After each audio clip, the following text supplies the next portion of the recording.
What was the Human Genome Project? It's basically the entire instruction book for an organism. Was it harder to discover the human genome or be appointed by two different presidents? Both of those had certain challenges. How much longer do you think people really can keep increasing their longevity? We might figure out how to achieve that by tinkering a bit with the biology. What is the single greatest health challenge the United States faces today? More people died of opioid overdoses than of car wrecks last year. It's just unbelievable. Would you fix your tie, please? Well, people wouldn't recognize me if my tie was fixed, but okay. Just leave it this way. All right.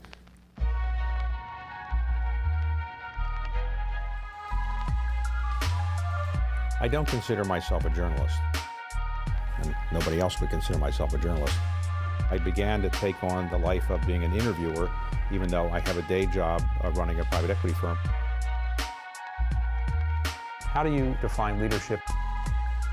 What is it that makes somebody tick?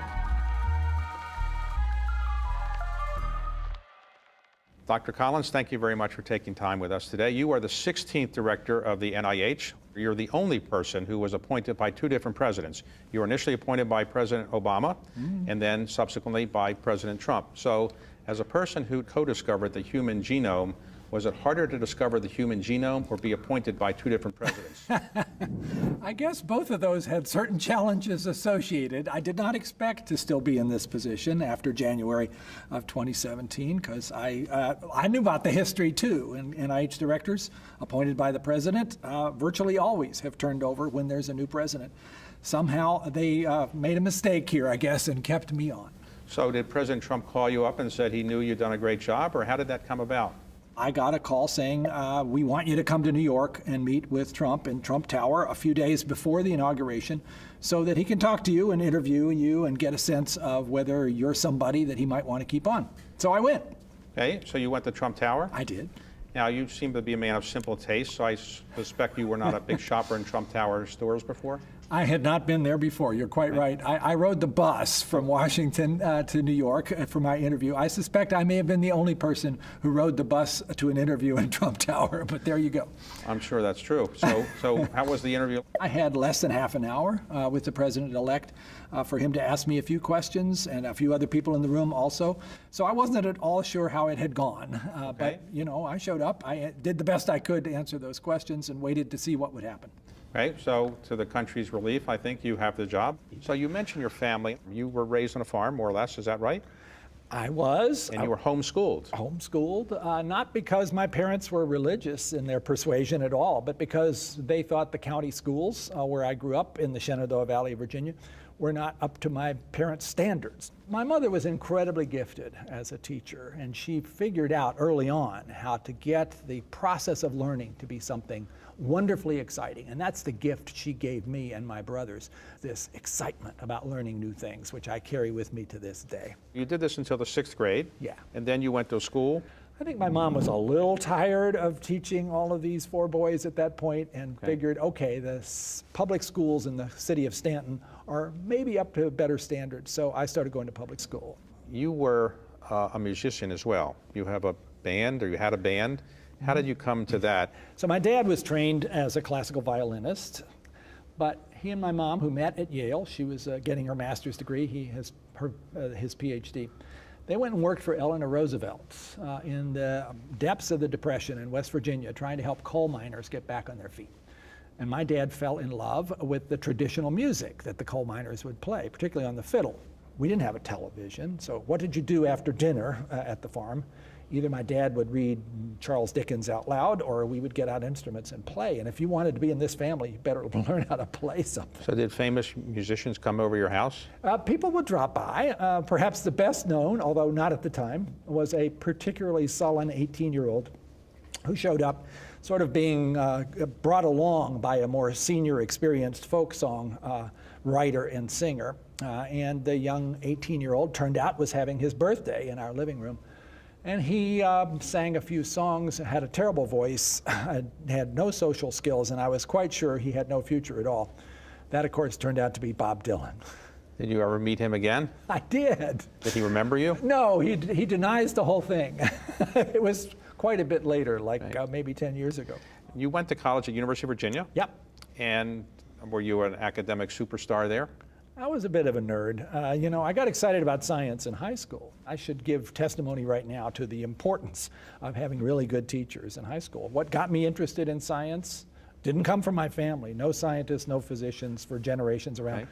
It was that course I had from John House in 10th grade at Lee High School in Stanton, Virginia. So you then went to Yale to get a PhD in what? In chemical physics, so it was very What is chemical physics? Quantum mechanics. Okay. It was mathematical, physical science. Okay, so your parents are obviously proud. You get a degree at University of Virginia, you have a PhD from Yale, and now you're ready to get a job, right? You would think so, wouldn't you? Well, what happened? Here I was as a graduate student, sort of working late at night at 2 in the morning, and there's another guy of one floor above me who was also there in the middle of the night, and he was working in a lab on DNA. And the more I read about it and talked to him about it and began to read articles about it, the more excited I got about this is an area of science that is ready to burst forward with all kinds of potential. And frankly, I was feeling a little bit lonely and a little bit like what I was pursuing in terms of quantum mechanics and second order differential equations that nobody could solve. Maybe that wasn't going to be my way of making the world a really much better place, and maybe there was something else I could do. So you got your medical degree. As a medical student, I was trying to figure out how do I put this all together? My appreciation, my love for digital information, for mathematics, which is what I got out of chemistry and physics, with this messy thing called medicine. Well, where does it all come together? In genetics. DNA is digital information. It's something you can compute on. Okay. And it also is fundamental to life, and it's fundamental to medicine. So by the time I was halfway through my first year as a medical student, I knew I wanted to be a geneticist. Let me talk a little bit about something that you did that brought you to national fame and attention, and that's the Human Genome Project. What was the Human Genome Project, and why do we care about your having co-discovered it? Well, good question. So what is the genome anyway? It's basically the entire instruction book, which is written in the language of DNA for an organism. So we humans have a genome, so do all other living organisms, animals, plants, bacteria, they all have a genome. Ours is pretty big. If you think of DNA as a language, it's an interesting one. It has just 4 letters in its alphabet, which we call A, C, G, and T because they're abbreviations for chemical bases. And our genomes are 6 billion of those letters. You get 3 billion from mom and 3 billion from dad. That's a lot, although it's pretty amazing to contemplate that that's a bounded set of information, and that seems to be sufficient to build a human being from a single cell. And when the Genome Project was started in 1990, we knew very little of that information. We had little snippets here and there of DNA information, but the whole thing loomed in front of us almost like an impossible task because our technology was nowhere near up to the ability to read that number of letters in any kind of measurable time. So why is a person watching this or any human being better off because we now have mapped the human genome? Well, there were many questions about that. The whole thing got finished in 2003, and there were some silly comments about, okay, medicine will be transformed in the next 2 weeks because of this. Of course not. 6 billion letters that you don't really know the language, it's going to take a while to figure it out. What's happened now over those last 14 years since then has, however, been transformative in medicine and particularly in cancer. Cancer now, if you develop that terrible disease, you want to know exactly what misspellings have happened in the genome of those cancer cells that are causing those good cells to go bad. And that is a transforming capability that's now affordable because of the Genome Project and pretty much has changed everything in terms of the way in which we approach the diagnosis and treatment of cancer. Today, I think it's the case you can have, anybody can have their human genome mapped for, is it $1,000 or less? It's even a little less now, yeah. And have you had yours? You know, I have not had the whole thing read out, but I had a sampling of it, 8 years ago. I was writing a book about personalized medicine, and I wanted to use myself as a guinea pig. And so, yeah, I learned some things in that process of doing that about my own future risks that I found useful. One thing I did learn was that my risk of diabetes was substantially higher than the average person based on my genetic inheritance, and that was sort of a shock because that's not something that's run in my family. But my family are all pretty lean, athletic people, so maybe they managed to avoid it. That was at a point where I was not lean and athletic. I was kind of indulging in too many muffins and honey buns and not doing any exercise, and I was getting chunky. And that was enough to motivate me 8 years ago to change all of that, to lose 35 pounds, to get an exercise program. I'm a different person now than I would have been if I'd stayed on that same path. Well, muffins and honey buns are not healthy for you, is what you're saying? They're not healthy for anybody, I'm afraid. How much longer do you think people really can keep increasing their longevity? If you look sort of around 1900, average lifespan in the United States was only your late 40s. So we've dramatically extended that. Is human life extendable beyond about age 100? It's not clear that if we don't tinker with biology, that we'll get much beyond that point, because there does seem to be sort of a program here of limited lifespan. And frankly, evolution cares about that. You've got to get one generation out of the way so the next one has its chance.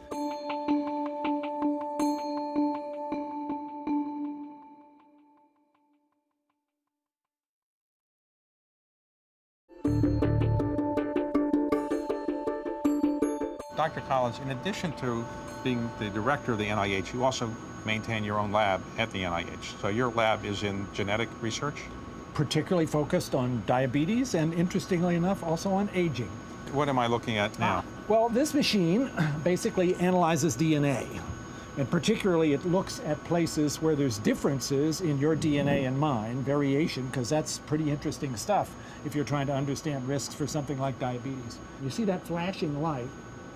That spot there has DNA in it from a person, and the flash is a laser, and it basically blasts the DNA into the gas phase. Right. And then it travels down a long tube in this mass spectrometer, and it is measured by its molecular weight, which can tell you what was the actual DNA sequence. Give me one or two examples, if you could, of something where you funded it and it became, you or your predecessors funded, and it became very helpful to the health of individuals. Sure, and there's a long, long list of examples. Let's just take what's happened with heart disease. Heart disease death rates from heart attack are down by more than 70%. Why is that? Part of that is our funding something called the Framingham study in Massachusetts, which taught us what the risk factors are that you could actually interfere with. We didn't really know how important hypertension was and how critical it was to treat it until that came along. Part of this is also drugs. Statins, the most commonly prescribed drug these days. Why do we know about statins? It's because of basic science research done 30 years ago by Nobel laureates Brown and Goldstein, figuring out that there was a critical pathway that controlled cholesterol and that you could interfere with that by the development of a particular drug. When humans first emerged from caves 200,000 years ago or so, or Homo sapiens emerged, the average life expectancy was 20, more or less. Mm-hmm. Today, it's more or less in developed world, the United States, maybe 80, around 80. Mm-hmm. So we've increased our life expectancy by roughly 4 times. How much longer do you think people really can keep increasing their longevity? So much of that just happened in the last 100 years. If you look sort of around 1900, average lifespan in the United States was only your late 40s. So we've dramatically extended that. Is human life extendable beyond about age 100? It's not clear that if we don't tinker with biology, that we'll get much beyond that point, because there does seem to be sort of a program here of limited lifespan. And frankly, evolution cares about that. You've got to get one generation out of the way so the next one has its chance. But we're getting pretty smart about understanding what are the actual molecular steps in aging, and maybe, if we think it's a good idea, we might figure out how to achieve that kind of extension by tinkering a bit with the biology. On heart disease, do you think it's possible to eliminate all heart problems completely by diet, exercise, and statins? Heart disease has a strong genetic component. If you're somebody in a family where heart disease has happened, that's something that probably could apply to you. Cholesterol is certainly a big risk factor. If your cholesterol is in that range, up above 200, and increasingly we're saying maybe even below that, reducing it clearly reduces the likelihood of a heart attack, and so it's worth doing. So more and more people are getting this recommendation about statins. It's particularly important for somebody who's had a heart attack and doesn't want to have another one to get on a statin and to really manage their cholesterol very tightly. That clearly is one of the reasons why people are living longer. So what do you think is the single greatest health challenge the United States faces today? You know, right now it is the opioid crisis. I'm spending a huge amount of my time working with the director of the National Institute of Drug Abuse, Nora Volkoff, on this, and we've been to the White House several times and have a very strong effort underway now to work with the private sector to develop and implement quickly non-addictive painkillers, because opioids are pretty effective for treating pain. We need something else, but something that isn't going to kill people. We can speed that up, especially with help from the FDA. And that is, I think, if you just look at what's the current public health crisis around us, that's number one. More people died of opioid overdoses than of car wrecks last year. It's just unbelievable the way this has come so quickly. 5 years from today, or 50 years from today, what will this machine look like, and what will we know that we don't know today? So 5 years from today, probably these kinds of machines will not be used much anymore, because it will be so cheap to just sequence the entire genome for maybe $100 that you wouldn't bother to get sort of subsets of the information. Just do the whole thing, and it'll be cheap and accurate. And the information 5 years from now, I think more and more people will have had this done. Their genome will be in their medical record. When they need a drug for some particular condition, the doc will look at their particular DNA and say, oh, is this the right dose for this person? Or is it even the right drug for this person? That whole idea of correlating drug response with genetics is a field that's ripe for exploration. In 5 years, we'll see a lot of that. 50 years from now, I suspect most babies will have their genome sequenced at the time of birth. And that will be a way in which it can be planned, how to make sure that they get the best possible kind of nutrition and medical care that they need. And we will have used the information to prevent an awful lot of diseases. I hope Alzheimer's disease will be something you read about in a history book at that point, and that cancer will be a rarity. That's not out of the question. We're on that path. Well, recently there's been discussion about designer babies. Is that a dangerous thing or not? Well, with this ability to do gene editing, people are particularly talking about this. I'm uneasy about the idea that we are smart enough to actually manipulate our future children in this way. And most of the things that people talk about wanting to manipulate, like intelligence or athletic ability, are controlled by hundreds of different genes, and the ability to actually do this accurately is not going to be very reliable. Plus, a lot of it's environment, it's child rearing. I often imagine this sort of yuppie couple that decides they want to have their designer baby, and so they dial in all the things that they think is going to make this kid a musician and the first chair in the orchestra and going to be a quarterback on the football team, and they forget to do the child rearing. And so instead they end up with a sullen 16-year-old who's smoking pot in his bedroom and never comes out, because you got to do that part too. How did you transform yourself from being either an atheist or agnostic to somebody who's a committed Christian? I realized that I was a scientist. I was supposed to make decisions about really important questions based on evidence, and I'd never really considered whether there might be evidence supporting the idea that there really is a God. But oh my gosh, there's an incredibly compelling, intellectual, rational basis for faith, which I had totally missed and assumed didn't exist.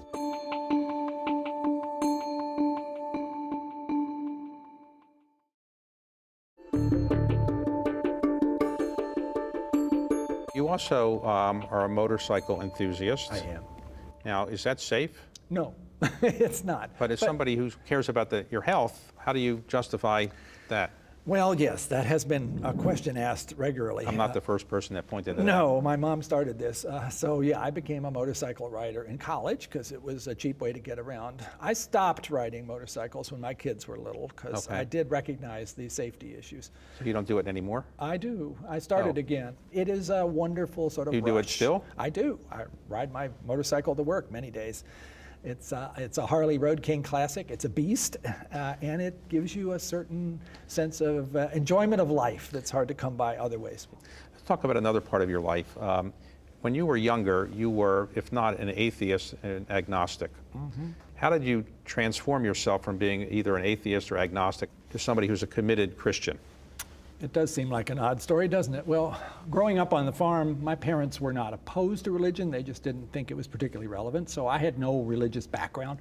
Got to college, you know, those conversations in the dorm about what do people believe, and I didn't think I believed in any of it. So I was an agnostic, but by the time I got to graduate school, I was shifting even more to being an atheist, and I would not be too comfortable keeping quiet if somebody was talking about the supernatural, because it was all about, you know, nature and how you study it and how you describe it. And then I went to medical school. And that third year of medical school, where you're thrust out onto the wards and you're sitting at the bedside of wonderful people whose lives are under threat and many of whom are not going to survive. And you really start to realize that your own thinking about life and death has been pretty unsophisticated compared to the reality of what these people are facing. And I realized that I was a scientist. I was supposed to make decisions about really important questions based on evidence, and I'd never really considered whether there might be evidence supporting the idea that there really is a God. I just assumed the answer was no. And that was a bit unsettling, but it seemed like something that I shouldn't ignore. So I began sort of asking those people I knew who were believers, how can you do this without checking your brain at the church door? Because isn't this just a perfect example of irrationality?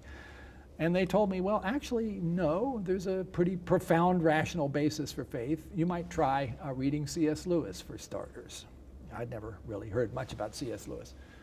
But picking up some of the things he'd written, particularly Mere Christianity, made it clear to me, oh my gosh, there's an incredibly compelling, intellectual, rational basis for faith, which I had totally missed and assumed didn't exist. It took me a couple of years of fighting against that, trying to prove that this was all wrong and that I could stick with my agnosticism. But ultimately, I realized I couldn't, that it was so compelling.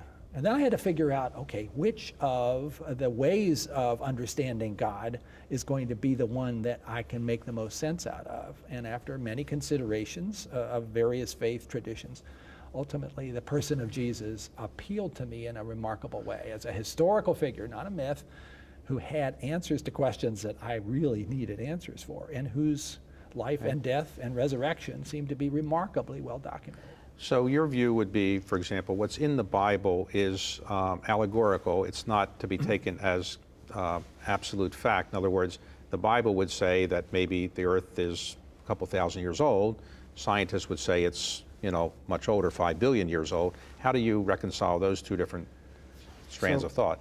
And it is the case that a lot of people now are tripped up by what they interpret as a conflict between a literal interpretation of Genesis 1 and 2 and what science teaches us very convincingly about the age of the universe, almost 14 billion years, and the age of the earth, almost 5 billion years.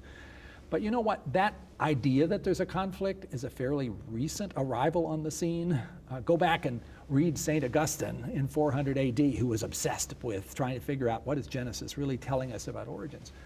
He would have been the first to say that this literal interpretation of 24-hour days is absolutely unjustified based upon the original language and the way in which the audience for the original Genesis 1 and 2 stories would have interpreted it. And somehow we, particularly in the United States, over the course of the last 150 years, have taken something that clearly was written in a way that had a lot of ambiguity and insisted that it had just one possible interpretation. So yeah, I wrote a book about a lot of this sort of perceived conflict, because for me, there really has never been one between what I know as a scientist, where if you're going to ask me a question about nature, science is going to be the way to get the answer, but also somebody who's interested in questions that science can't answer, like is there a God and why am I here? So today, what kind of recommendation would you make to young people about what they should do with their careers? And have you ever thought, given your brain power, that you could have gone into the private sector and made a great deal of money? Well, it really comes down to what is it that we all hope to do in that brief time that we're here on this planet? What is it that we're going to assess our contribution by? And right now, I would say medical research is very much near the top of the list of opportunities that people have, because it is such an exciting time. We are making progress at a pace now that would be unimaginable a few decades ago, and that's going to continue. So if you want to spend your time, working hard, but feeling as if you made a contribution to help people who are suffering, this is a great way to do it. And money alone is probably not going to give you that same satisfaction.